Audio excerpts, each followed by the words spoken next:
Twitter, Senator Jeff Merkley on the line with us. Senator, welcome back to the program. Thank you. It's great to be with you. And I should add, obviously, the senator representing the great state of Oregon and one of the most solid progressives in the United States Senate. I am such a fan of you and your work, sir. You have led the charge to let us know that the Trump administration is trying to take money out of the FEMA budget and other federal budgets in order to hand that money off, presumably to private for-profit Republican crony corporations who are then using that to build facilities to permanently or indefinitely, I guess is the word they're using, quote, detain, imprison children. Do I have that right? Yes, that's right. They laid out a report to Congress that they were taking $10 million out of FEMA. The report's from the month of June, so it was during the first month of the hurricane season. It came from accounts like response and recovery, or the account for preparedness and protection, critical accounts for FEMA doing its job, preparing for disasters and responding to disasters, and sent that money off to build prisons. Wow. Wow. What kind of response have you gotten, and has your office gotten? What kind of response are you hearing across the Democratic Party? And frankly, what kind of response are you getting from the Trump administration to your disclosure of this? Well, let's start there. The Trump administration's standard operating procedure is to attack the messenger. Now, this information, they should have made it public. They're reprogramming funds. Americans have every right to know where their tax dollars are going, but they didn't. So I wouldn't have known about this information if it hadn't come to me through an organization that somehow got hold of it. Mm-hmm. It is extensive. It is detailed. It's certainly in a transparent administration that the people should know. And so their response has been to attack me and say this is politics. Well, this isn't politics. This is sharing what the administration is reporting to Congress. Reporting to Congress what it has already done, and it does raise this bigger issue, and that is the president's been on the air saying that the work of FEMA last year, the work in Puerto Rico, was an A-plus effort. And I went to Puerto Rico in May, and I went to the Virgin Islands, and I saw thousands of homes covered in blue tarps. I saw miles of transmission lines unrepaired. I talked to families where entire communities did not yet have power 9 months after the storm. In fact, they didn't end up getting power until a year after the storm. That is not an A-plus effort. So the challenge here is the administration's attitude has been, we were perfect, so how can you improve on perfection? No, there were big problems with the response in Texas and in Puerto Rico and Virgin Islands. And so what did you learn? What are you doing differently? How are you utilizing funds better? What help do you need from Congress? That's the attitude that we should hear from this administration, but we're not hearing it. I had a question. I was thinking about this yesterday as I was walking home from work, that I think that probably can only be answered by somebody inside government who had access to things like Labor Department statistics.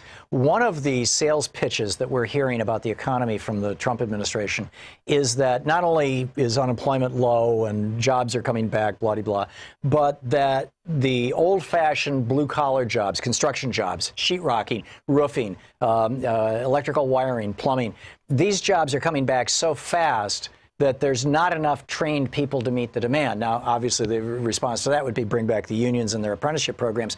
But I'm wondering if the reason that these jobs are coming back is because natural disasters are so much more destructive. People's houses are being burned down in California, flooded out in Texas, destroyed by hurricanes and flooding from New Orleans to Puerto Rico, and that what we're seeing is not the symptom of a good economy. What we're seeing, at least in that context, in that narrow context of those kind of jobs, what we're seeing is actually the increase in the severity of storms producing its own little microeconomy. Do you know if there's any way to find out if my theory is correct?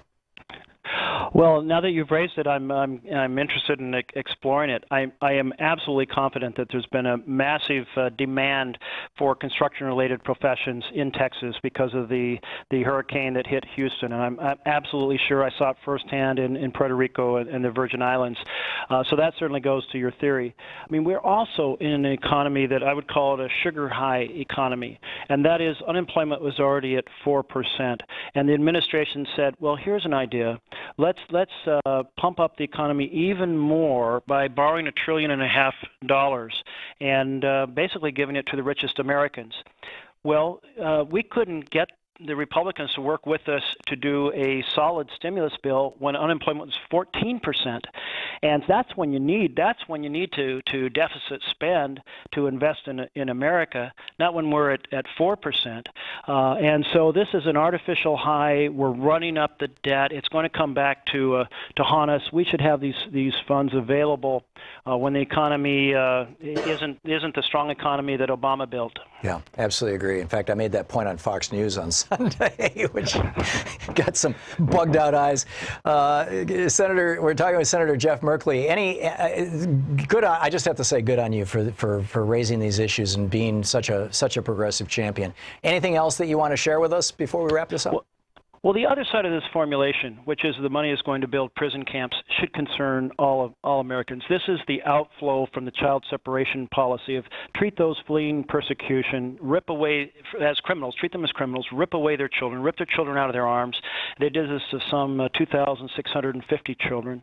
400 have still not been reunited with their parents.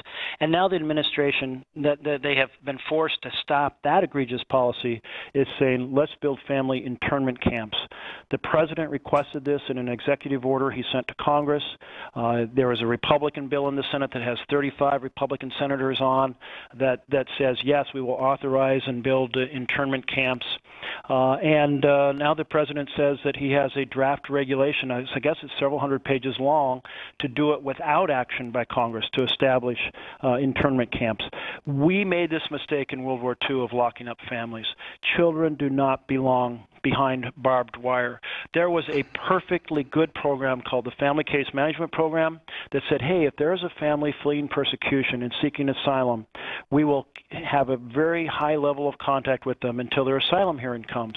And the Inspector General for Homeland Security found that 100% of those families show up to their asylum hearing. So it is a complete lie for the administration to talk about families being released and never showing up. And this administration tore down that program. They threw things into chaos. They mistreated children, not egregiously, a horrific infliction of trauma by ripping them away from their parents. Now they want to pursue another form of trauma. We have to stand up and say, no way is this going to happen in the United States of America. Yeah, this is antithetical to our values. It exactly. Fundamentally is. Senator Merkley, thank you so much for dropping by today. Thank you, Tom. And thanks for the great work you're doing. I truly appreciate it.